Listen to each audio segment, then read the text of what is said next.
Hey guys, John Carver. Welcome back to That's Life with John Carver. This is episode number 296.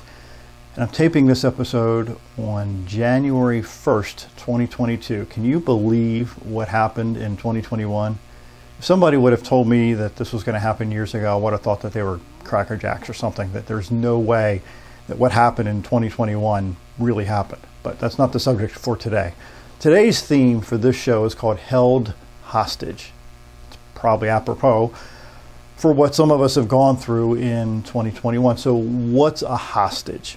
The dictionary definition of hostage is a person seized or held as security for the fulfillment of a condition. So if you really stop and think about it, a lot of people around the world, maybe in your neighborhood, maybe in your home, who are hostage to something called fear.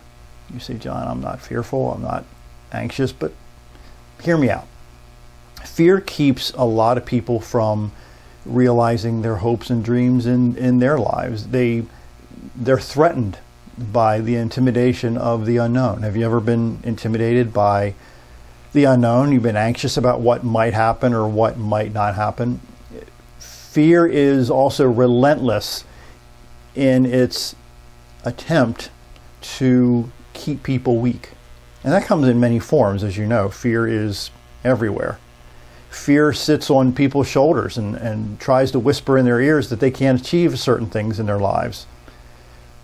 But what's the condition of what fear is? And what does it demand for those that it intimidates? For a lot of people, it's mediocrity. It's being, as one author called it, being average and ordinary. It's barely enough to get by. Fear demands mediocrity, if you really stop and think about it.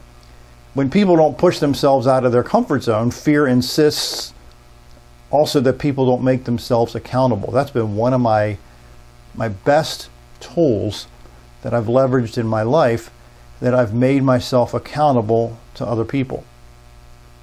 In a strange way, some people are attracted to fear. If you look at your own life, just for a minute, how many times have you looked at or read stories that caused you anxiety?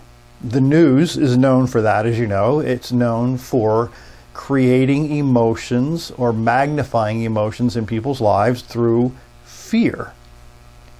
So it's very sad that many people are attracted to those kinds of stories. So how can you fight against this, I'll call it this terrorist called fear? Well, what's worked for a lot of people I know is they make lists of goals that they want to achieve and a timeline that they want to achieve those goals. Because if you just write down goals with no timeline, they're really just wishes, aren't they? Just wishes. So in addition to writing down the what, the goal that you want, you need to write down the why behind the goal. The why is that little voice in your head that propels you forward to achieve some of the goals that you've wanted to achieve for a long time.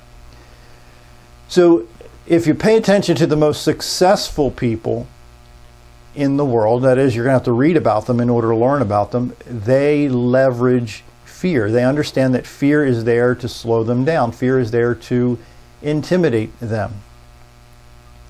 So what I would suggest, that's what's worked for me and many other people, is that you keep people in your life that believe in you, that daily sometimes knocks that fear off your shoulder from whispering in your ear that you can't achieve certain things.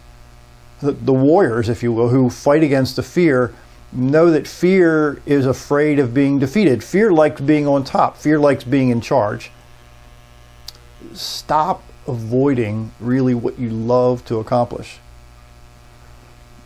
I'm living, breathing example of this. If you knew my backstory in detail, you would understand that there were some things that I was avoiding in my life because I was afraid of those tasks.